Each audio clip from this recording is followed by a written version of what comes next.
Hello dears, grammar helps you to speak. Today this playlist is with you and we are going to answer the question today, do you prefer writing letters or emails? So let's start. We start with the 5 important grammar points. I hope that mostly you know these grammar points and let me just remind you about them. Speaking about your opinion or giving your opinion, use mostly present simple. If you would like to give some examples, use past simple because we usually say about something that we did some time ago. Use verb with ing form after prepositions, you know about that, after some verbs. For example, continue, prefer, by the way, will add today, will be added today. And if it is a subject of the sentence, mostly this is the first word in the sentence. Use to plus the first form of the verb, it is called infinitive, for purpose. To do what? For example, I want to do something, I want to go somewhere, I want to buy, things like that. But don't use to after modals, verbs like can, must, should, may, might. For example, we say I can swim, not I can to swim. So don't use to after these words. And let's start with this slide. The question is, why do you write letters or emails? Or why do we write letters or emails? First of all, let's read everything and then we'll pay attention to the words that are given here in color and underlined. People write letters and emails for many reasons. We can write to give or ask for information, to say thank you or sorry, to invite someone, or to complain. We can also write because we are happy or sad, or just because we want to keep in touch with friends and family. Sometimes we write for a special reason, like a birthday or Christmas.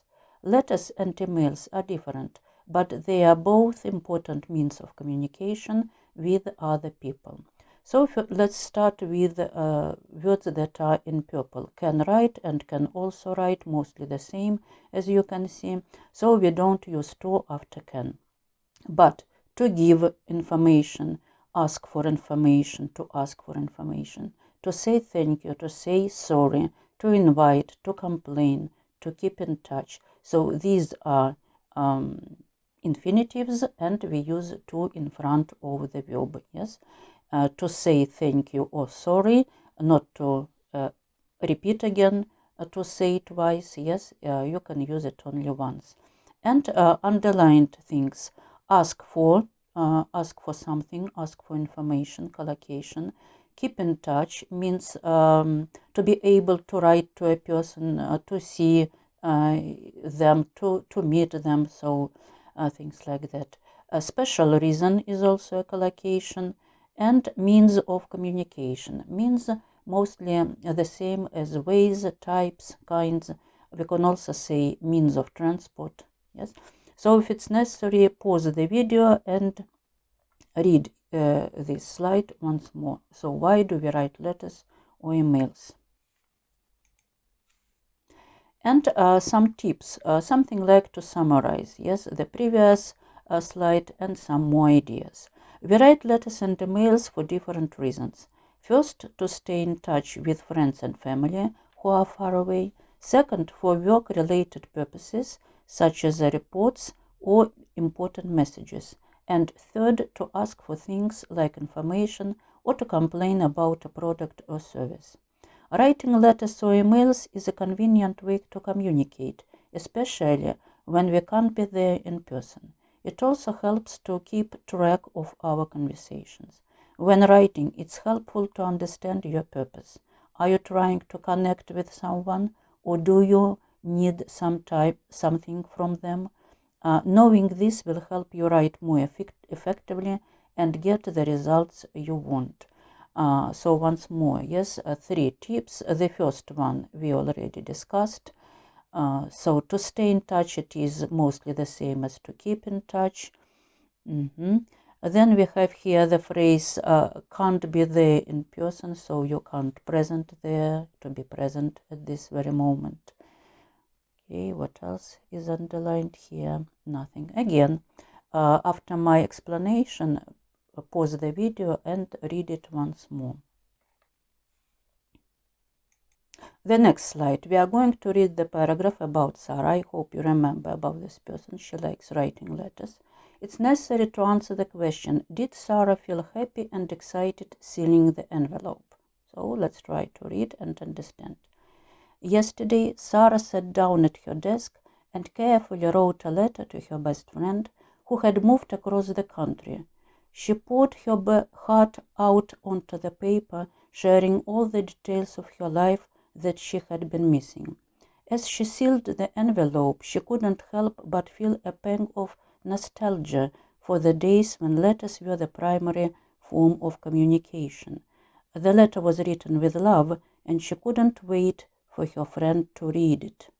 Little did she know, her friend was already writing a letter back to her, filled with excitement and plans for their upcoming visit.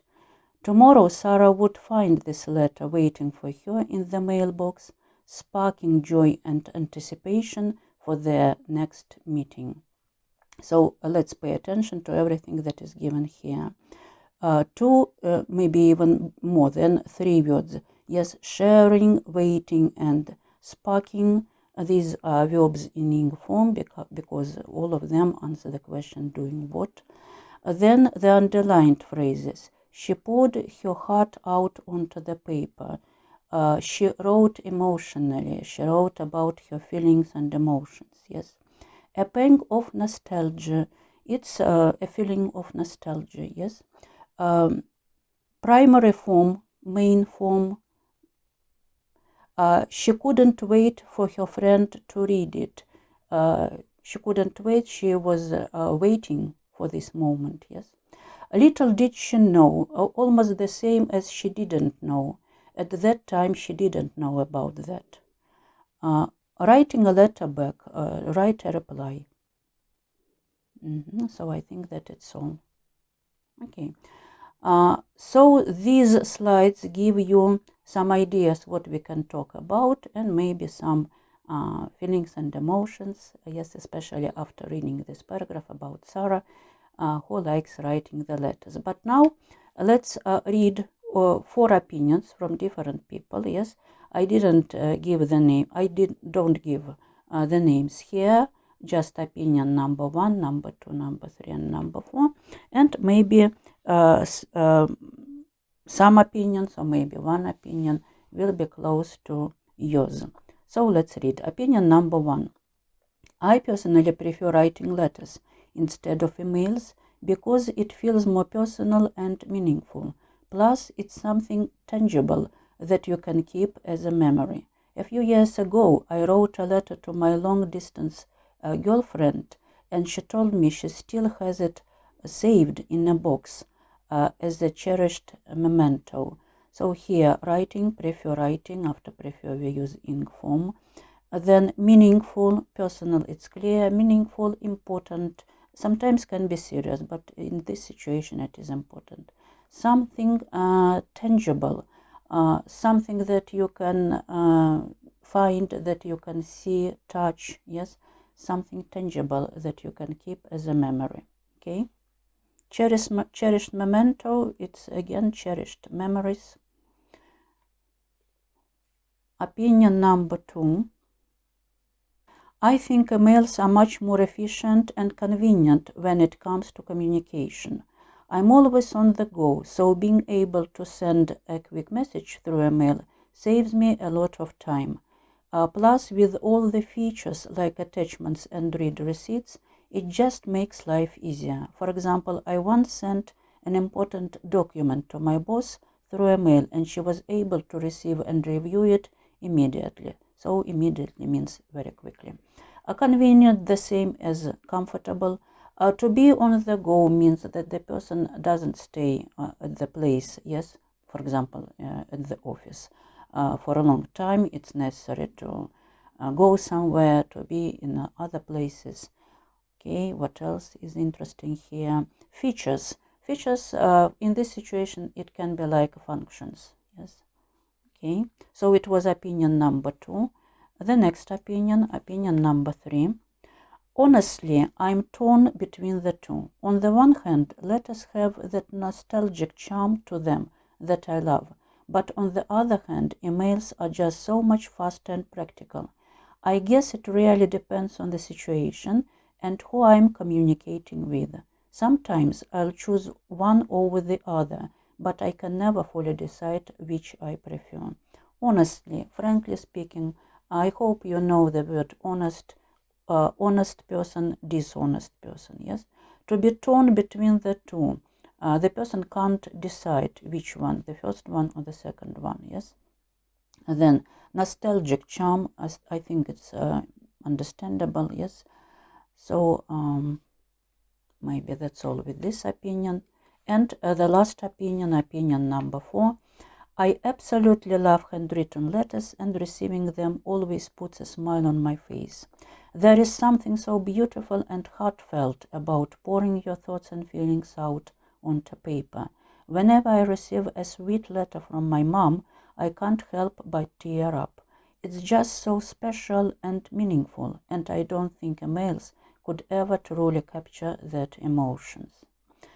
Okay, so handwritten letters, the letters that we write ourselves with a pen, yes. What else? Heartfelt means full of emotions. Pouring your thoughts and feelings out onto paper, you already know. Then I can't help but tear up. Tear up, it's when tears appear or, yes, start to form in our eyes. Okay, and capture that emotion means to cause the same emotion, yes, to cause, to be the reason or to cause the same emotion. So once more, if it is necessary, because I think that my explanations maybe a little bit confuse you, but if it is necessary, you can return to any opinion that you would like to remember about, because it is closer to your opinion. So you can do it. And the last slide, it's our task for today. So what's your opinion on the topic, and give some examples. And you can see here some keywords and expressions from different opinions. You can see 4 points, so 4 opinions, 4 points. Maybe these words will help you to remember the opinions of each person, and you can also make something like a monologue, yes, about your opinion on the topic. Good luck. And by the way, I highly recommend you learning these words by heart, yes. So thank you very much, my dears. See you next time. Bye.